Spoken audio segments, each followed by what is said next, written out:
Kung Pao Titi,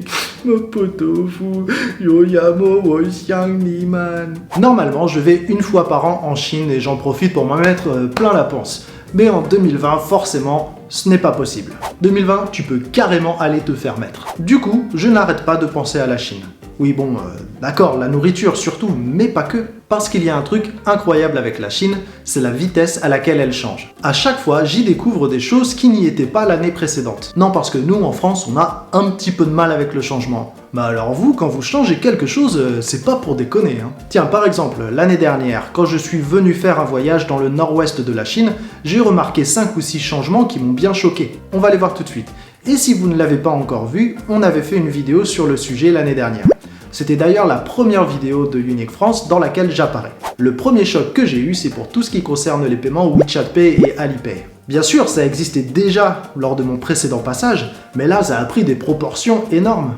Genre même les tuk-tuk, on peut les payer avec WeChat Pay et Alipay. Je te parie qu'à l'heure qu'il est, on peut même faire l'aumône avec WeChat Pay. Bon, par contre, le truc chiant, c'est que ça a un petit peu cassé le côté humain du commerce. Ah oui, avant, quand on allait à la caisse d'un magasin, il y avait un contact visuel avec le vendeur ou la vendeuse. Maintenant, le mec, il peut juste continuer à regarder sa série télé sur son smartphone tout en mangeant ses nouilles et toi, t'as juste à scanner le QR code. Pas un seul contact visuel. Bref, c'est un peu dommage. Tiens, en parlant des tuk-tuk, le deuxième choc concerne les moyens de transport. Bon, le nombre de taxis qui diminue dans certaines villes, ça, je l'avais déjà vu. Mais tout d'un coup, il y a plusieurs marques de transporteurs qui sont apparues de je ne sais pas où, et en plus, ils sont trop bien. Les mecs, ils débarquent avec des belles bagnoles, ils ont des chemises bien repassées, et ils sont même polis en plus. Mais le mieux dans tout ça, c'est que parmi toutes ces marques, il y en a une qui s'appelle Cao Cao.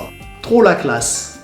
Cette vidéo n'est en aucun cas sponsorisée par Cao Cao Chuxing. Mais pensez à nous pour une prochaine vidéo. On reste avec les moyens de transport pour mon troisième choc. C'est quoi le délire avec les trains en Chine? Il y a encore 5 ans, les trains en Chine, ça ressemblait à un film des années 60.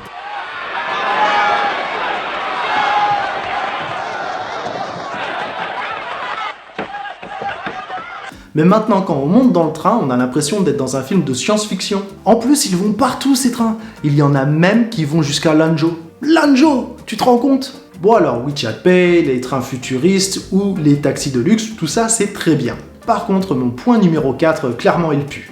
Non, vraiment, il est pas terrible. C'est pour ça que je l'ai mis en numéro 4 d'ailleurs. Pourquoi, tout d'un coup, il y a autant de gamins avec des flingues en plastique? C'est vrai quoi, avant les enfants en Chine, ils jouaient avec ce petit truc là dans lequel tu tapes au pied et ça a des plumes. Comment ça s'appelle ça déjà? Avant ils jouaient avec ça, mais maintenant c'est devenu Call of Duty version maternelle. Non, parce que quand j'étais gamin, on jouait avec des revolvers de style western, ce qui était déjà pas terrible. Mais alors en Chine, c'est des versions super réalistes d'armes modernes avec lesquelles ils jouent. Moi j'étais super stressé dans le quartier de mes beaux-parents. Genre, je passais d'un buisson à un autre en mode furtif pour pas me faire repérer par un gamin de 5 ans. Bon, je déconne, n'empêche que quand j'ai vu un mioche pointer son arme à feu en plastique sur Loulou, clairement, ça m'a pas fait plaisir. D'ailleurs là, toi, le sale gosse avec son fusil, si je te vois repointer ton truc sur Loulou, tu sais où je vais le mettre ton jouet? Bah à la poubelle. Mais ouais, je suis pas un mec violent moi. On termine sur un point plus léger, la danse. J'avais l'habitude, moi, de ces danses dans les parcs où les dames se mettent en cercle, genre... Mais en un an, on est passé de ça... à ça. Et franchement, les danses en cercle, c'était cool.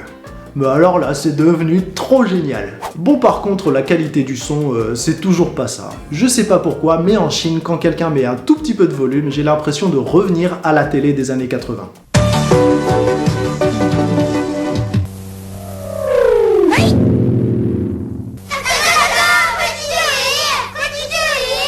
Enfin bon, tout ça c'était il y a un an, donc je ne serais pas étonné que ce soit déjà de l'histoire ancienne. Merci d'avoir regardé cette vidéo et de la partager. Et comme d'hab, n'oubliez pas de vous abonner à notre chaîne et de nous suivre sur quelques-unes de nos plateformes. A très bientôt, et surtout profitez bien de ce Kung Pao pour moi, bande de petits vénards.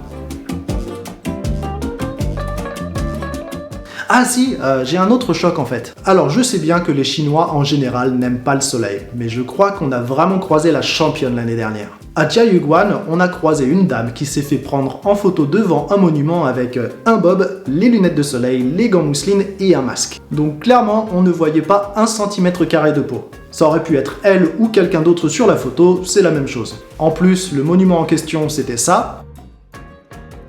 Donc clairement, c'était pas une photo qui valait le coup. Enfin bref, tout ça pour dire que sur le moment, ça m'a bien choqué et que j'en rigole encore. Donc merci beaucoup Madame Ninja, j'espère que vous passez une bonne année 2020.